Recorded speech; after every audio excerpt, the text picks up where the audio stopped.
Hi, my friends. Welcome to Inside the Minds of Authors. I'm DC Gomez, your host, and also an indie author. I'm thrilled you're joining me today for another fun interview with a passionate author. We're going to kick off this show with an exciting reading, so let's get started.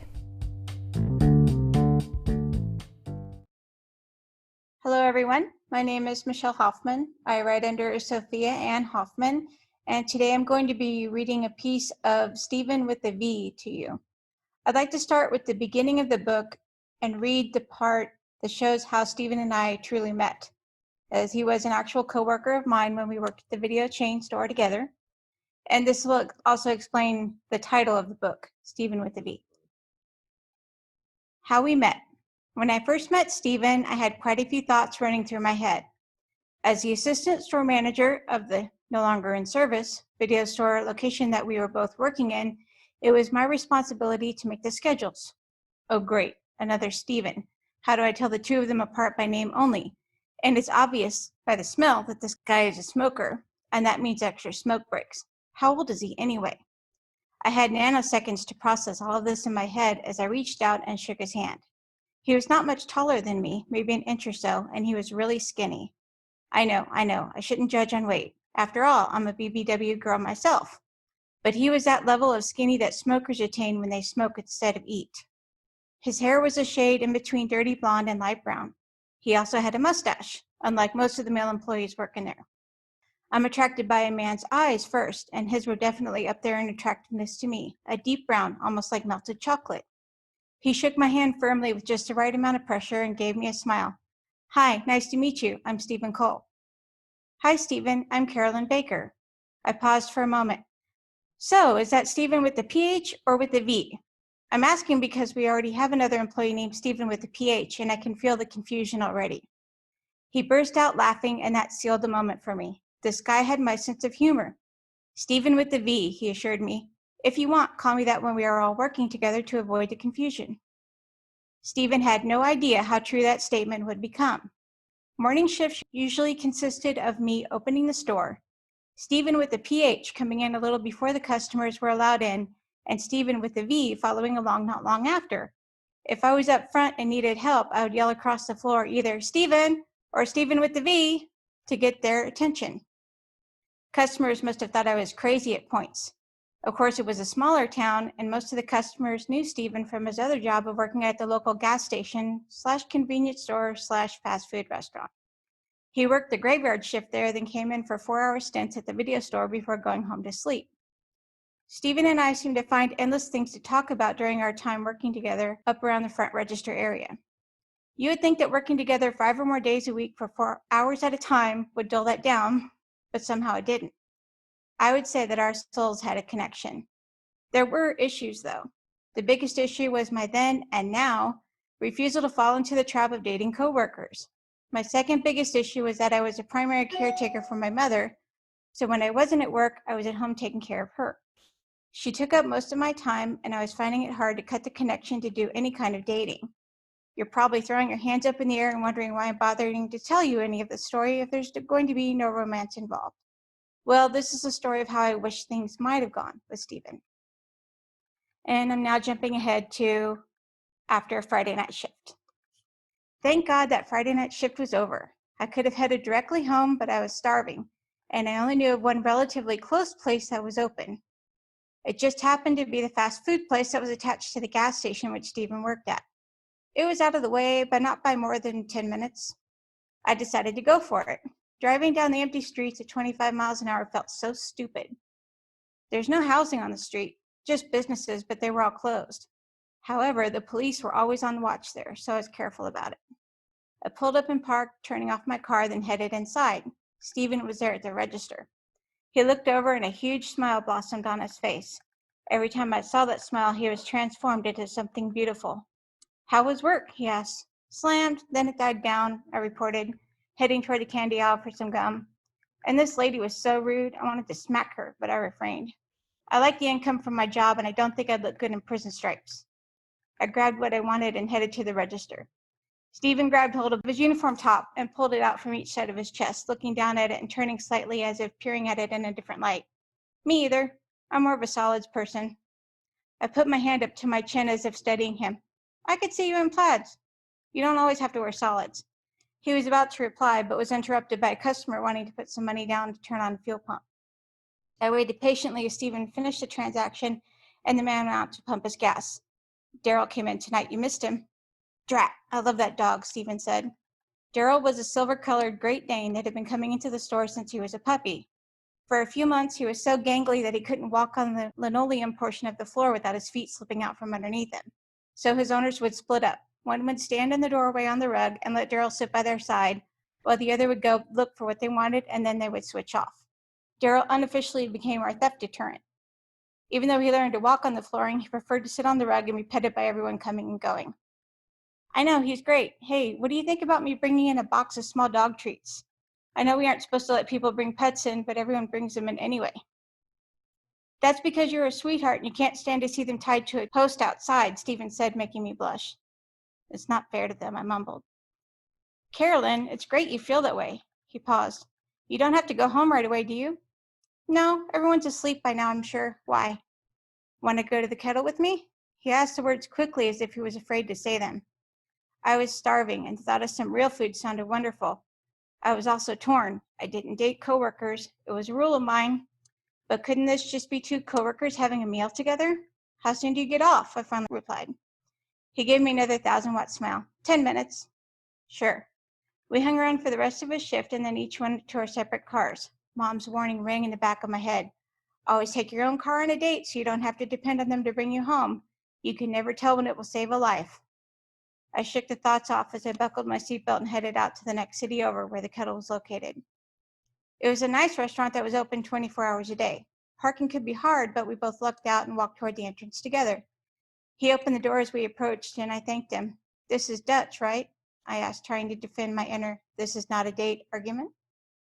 Technically, I invited you, so I should pay, but if you'd like to go Dutch, that's fine, he said. I understood his argument as well. We were led to a table and handed menus. I want to try something different, I said, looking over the menu. Me too. I looked up to see he was looking at me and not the menu. I turned red, so I quickly looked down at the menu again. Oofs, Pain, Purdue, I read aloud from one of the selections, mingling the pronunciation, I'm sure. I know oof means egg in French. I tried hard to remember the long ago French classes to figure out the rest of the words without cheating and reading the description. It reminded me of something funny I had told my French teacher. You remember Sofia? I asked Stephen. She was a dog I used to have, but she passed away after we met. He nodded. I told my French teacher once that she said egg in French. She did. She would say oof. He gave a small chuckle and shook his head. You get a little crazy at night, don't you? I held up my hand with my index finger and thumb almost touching. Just a little. I looked back at the menu and gave up on trying to translate the words, just reading the description instead. Orange marmalade and cream cheese stuffed French toast with 2 eggs, either bacon or sausage, and breakfast potatoes. Yes, that would be perfect for this meal. I'm going for it. Stephen ordered a burger and fries, and we dug in after the food came, chatting all the while. After we finished our meal, we headed outside, and both of us looked down the hill. 2 minutes away was the pier. He tilted his head toward it. Fancy a walk? We're this close, and I love the pier. We headed across the street and down to the pier. The walk there was almost all downhill. Coming back uphill at the end was a calf killer, but it was worth it. Almost 4 a.m., the pier was almost empty except for us. We stepped out onto the concrete path that led to the wooden portion. I haven't been down here in so long, he said. He lived in a city where we worked. I lived on the northern edge of this city we were in right now, so it's much closer for me. I sometimes walk here with my dog during daylight hours. You probably go to the one in your own town, I said. He shook his head. Not much. Just a work and home kind of guy. Me too. Well, just a work and home kind of girl, not guy. I grinned at him to bring back some of the humor that I had felt evaporate earlier. We should get out more. Let's do stuff together, Stephen told me. I could feel it. That moment was a decision-making moment. Could I really do it? Could I let go of the apron strings that my mother had been holding me back with and just have some fun like Rhonda had suggested?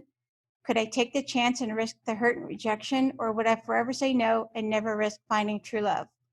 He must have been watching my expression because he held his hand out to me. Your weight doesn't bother me, Carolyn. I know it bothers you, but I see the real you shining through, and I like her. My eyes filled with tears, and I blinked quickly to stop them from falling as I reached out and took his hand with my right hand. My left hand went to my stomach and rubbed it as I thought of how many years I had let it hold me back from happiness. Stephen gave my hand a squeeze as we began to walk to the furthest edge. There was a round house on the end of it which was closed for the night. During the day, it offered access to a small aquarium inside, and another portion sold small snacks like ice cream and pastries as well as fancy coffees. I shivered as the wind hit us. It wasn't that cold out tonight, but out here the wind was free to whip around us with the moisture from the water added in. You okay? Not too cold? He asked. I'll be fine. I have lots of padding, I said, giving him a smile. I paused, then added, This is nice. Holding hands, I mean. The pier's always nice, but I never thought I'd be out here holding hands with a man. And suddenly I had a case of word vomit. I've had boyfriends in the past, but years ago. You know how it is. I gave all that up when I moved from Texas. I'm too busy taking care of Mom. I shrugged, forcing my mouth shut. He stopped at a portion where the wind was somewhat blocked by the wall of the roundhouse, placing his shoulder against the wall, back to the wind and making sure that I was on the other side. We both leaned against the wood with me facing the water while he faced me. There was nothing separating us from the ocean but a small fence.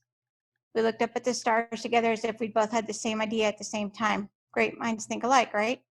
I won't lie, I've had girlfriends in the past, but also years ago. We were silent for a moment as I had only responded by nodding. I wouldn't expect him to be celibate, besides we weren't dating.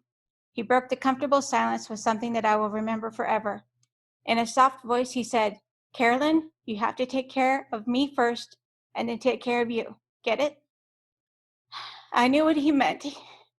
He meant that I had to take care of myself before I could take care of others. I gave him a smile and a bit of defensive humor stepped in. Sure, I'll take care of you and then I'll take care of me. He shook his head with a smile. Crazy at night, sweetheart. We stayed there for a little while longer, then headed back to our cars, hand in hand. I thought this might be the longest that I had ever held the hand of someone that I was romantically interested in. We said goodnight at our cars and I climbed into mine, starting it. I gave him a wave when I noticed that he was in his car and waiting for me to pull out before he left. I pulled out and drove toward home.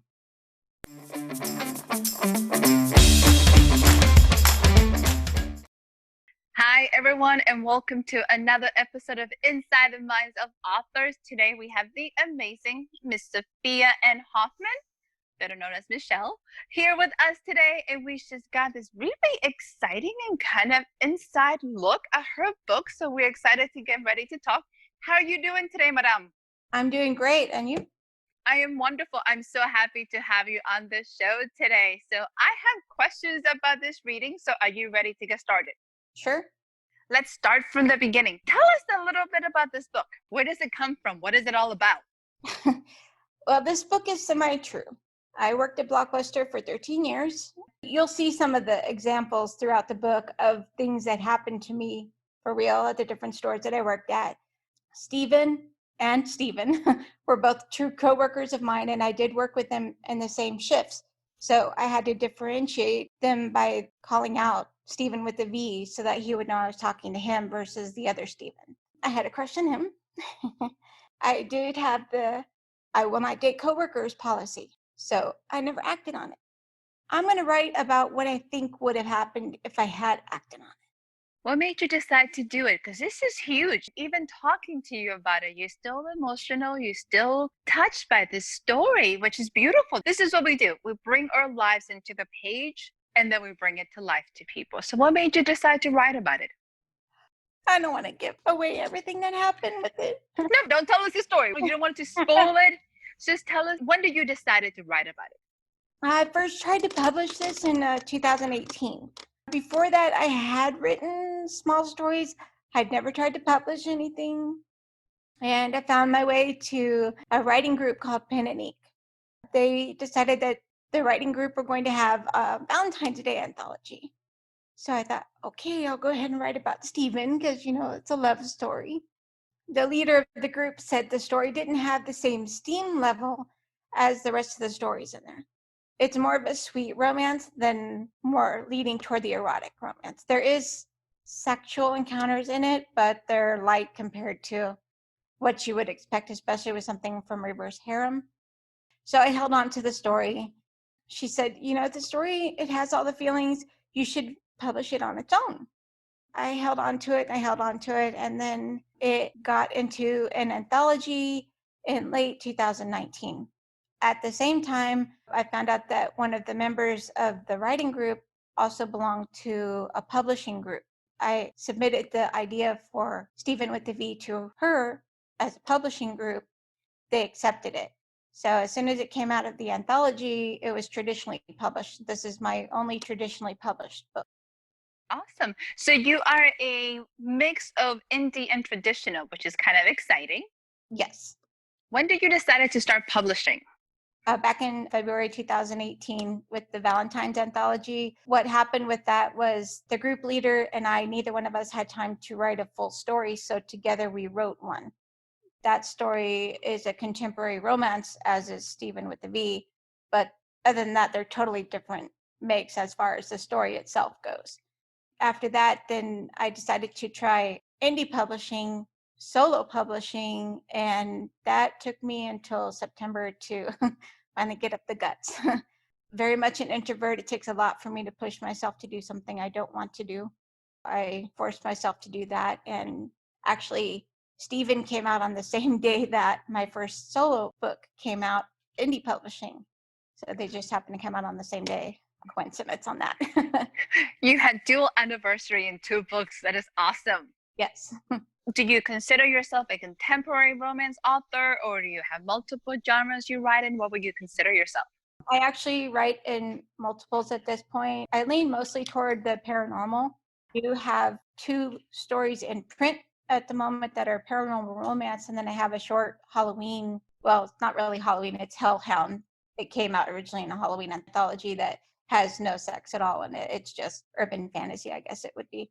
You do have multiple like genres. I'm like, okay, which one do you go on? And you write in different things. Which one do you prefer, or you just like them all? I usually go with the paranormal romance. I like it with that little bit of touch of magic in there. I am a person that at this point, I don't write series. I prefer to have standalones because I don't want the pressure from the reader saying, when is the next one coming out? When is the next one coming out? I completely understand that because I'm a little behind in a couple of series and I'm like, oh, yes. So I understand that feeling. When you decided to start publishing and you decided to start writing, what was one of the biggest things you decided you wanted to put out there and why? That would probably be what I call the MAR world, which stands for Magical Alliance Refuge. And it's a group of stories that are connected but can be read as standalones. The basis of this is that the magical people, for lack of a better term, live in domes and they're scattered all throughout. I've had them off planet, I've had them under the ocean, some of them, they live off in the mountain regions, whatever, where they won't be found. And they interact with everyday humans. But I started this idea because that same person from my writing group was taking submissions for Reverse Harem anthology that's put out every year. And I wanted to see if I could get a story in there because at that time it was all the rage. Kind of died down since then, but I've had it 2 different stories in there 2 years in a row. That was my idea. And the first one, I said, I'd like to go with something that isn't written about that much, and I decided on dolphin shifters. That story came out in volume 4, and then in volume 5, I went with owl shifters and took it into space. Okay, that is definitely a different, completely setting. I was like, Well, what? it's not written about very much. Not at all. I was like, wait, when else in space? Say what? I like that concept. You pick subjects that are very niche oriented. Do you enjoy that challenge and why? I think my brain supplies a lot of it. Most of my stories come from dreams. I have these very vivid dreams. It's almost like I'm watching a movie. Sometimes it's like I'm directing it, or it could even be seeing it as if I were a character, watching stuff that's happening around me. I can go back and say, no, that doesn't work. Let's go back and do it again, and then rewind the scene and plug it in, make it work. And I'll hear myself say that, no, that doesn't work great. I like that you have them coming from dreams and you actually remember them the next day, which is even more amazing. Yes. I'm envious of you in so many different ways because I'm like, I don't know if I remember the stuff I was thinking the night that I went to bed. Nevertheless, to remember my dreams, to be like, yeah, we should write a story about that. Do you have a target audience that you're writing for? I usually go with 18 plus just because of the sex in the book. Although I am thinking about trying to write toward a younger audience, I've noticed that personally, I'm finding it harder and harder to write sex scenes. So I Okay. think that's just a phase I might be going through, but I might start going toward younger adults or even like the teenage. You can do middle school all the way up, high school, either category, and the stories are still fabulous. It Yeah. is a huge market altogether. That YA is absolutely one of my favorites, so I can understand completely. So tell us, my friend, do you have one lesson that you have learned in this process, besides getting you out of the introvert self into doing something totally new?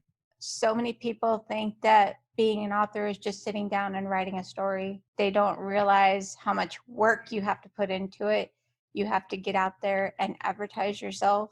You have to pay for all the different things unless you do them yourself, such as formatting, such as editing, covers, things like that. Of course, with ebooks, it's not as expensive as the print books cover wise, but I would say you have to look at some things as taking a loss just to get your name out there. It is an investment. Usually an investment in the long term. You are correct. Usually when people think of indie, I don't think they realize it is a business as well as an art. So you're a business person trying to still create this art and bringing it to the world. You're your own publisher. How many books do you have right now? In print, I have 4 at the moment. Okay. I am working very close to the ending on the one Bear Shifter book that I have coming out. It's called Marnie's Heart.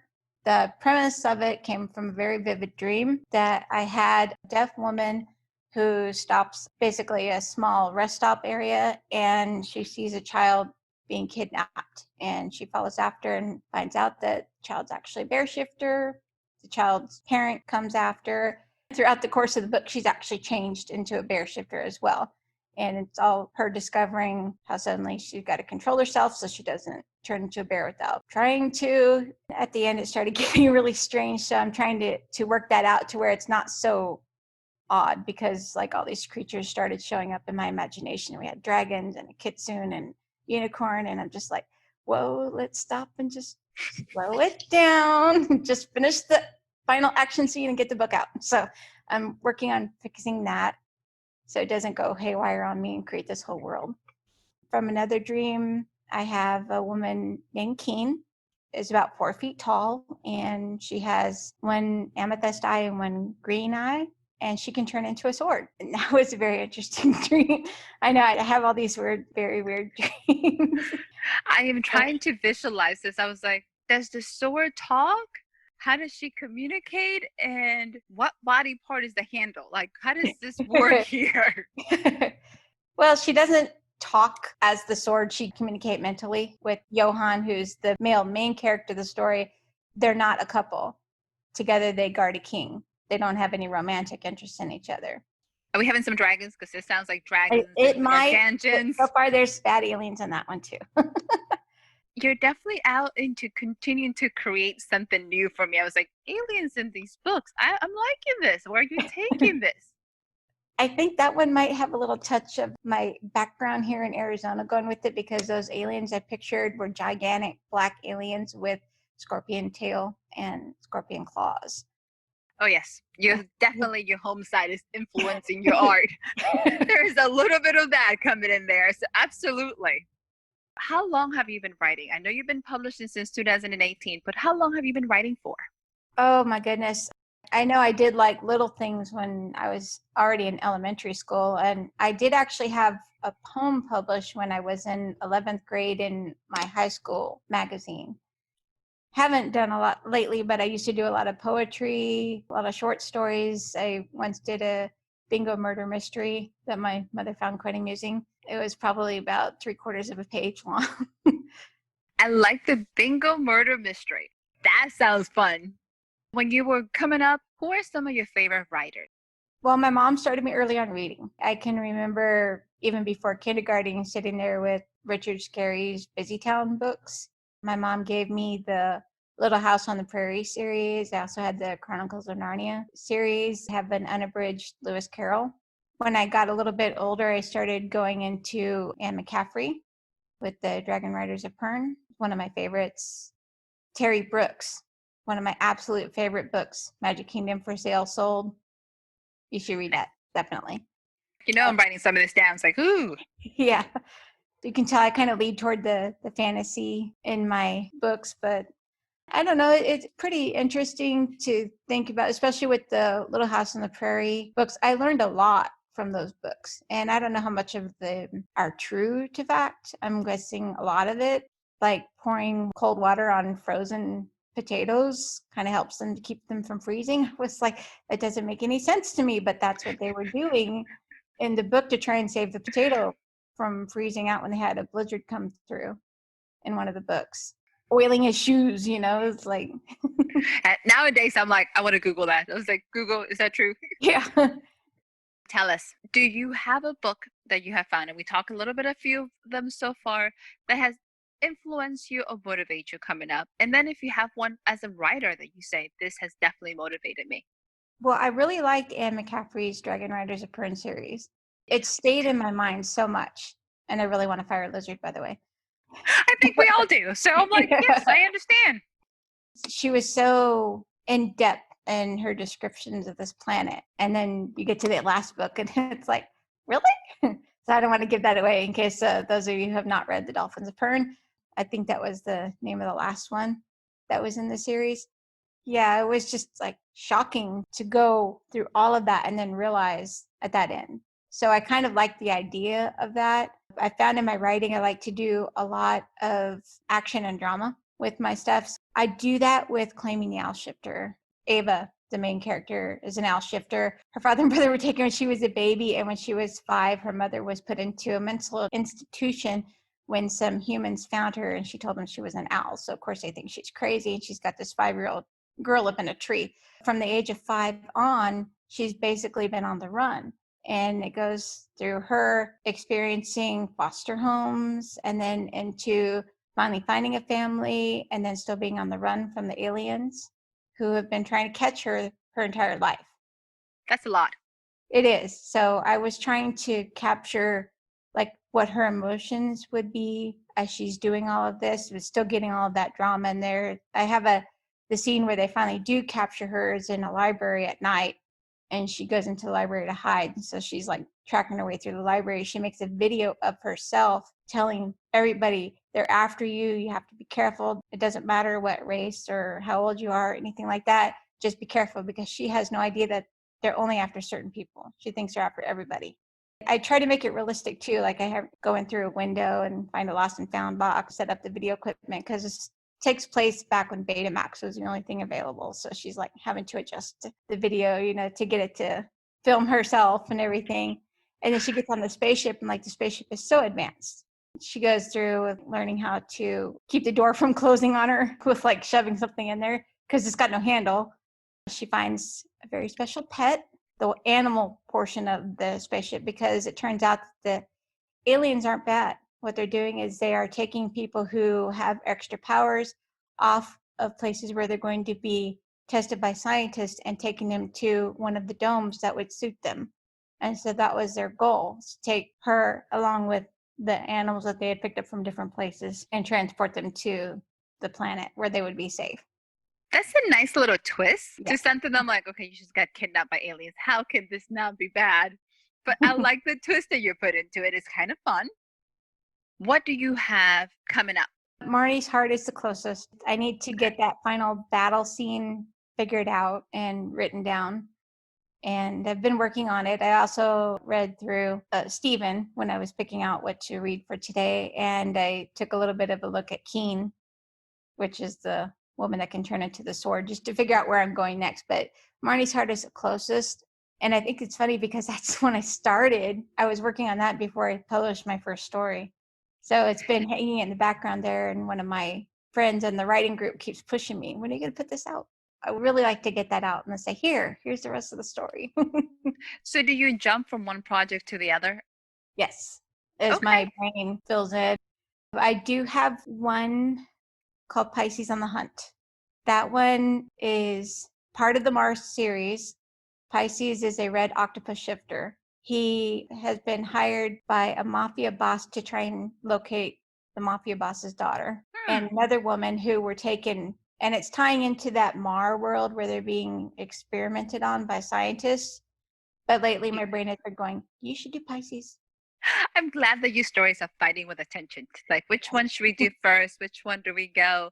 So, and you give a little bit of attention to everybody, which is Yes. absolutely awesome. I tend to be like, okay, I need to start one and then finish before we moved on.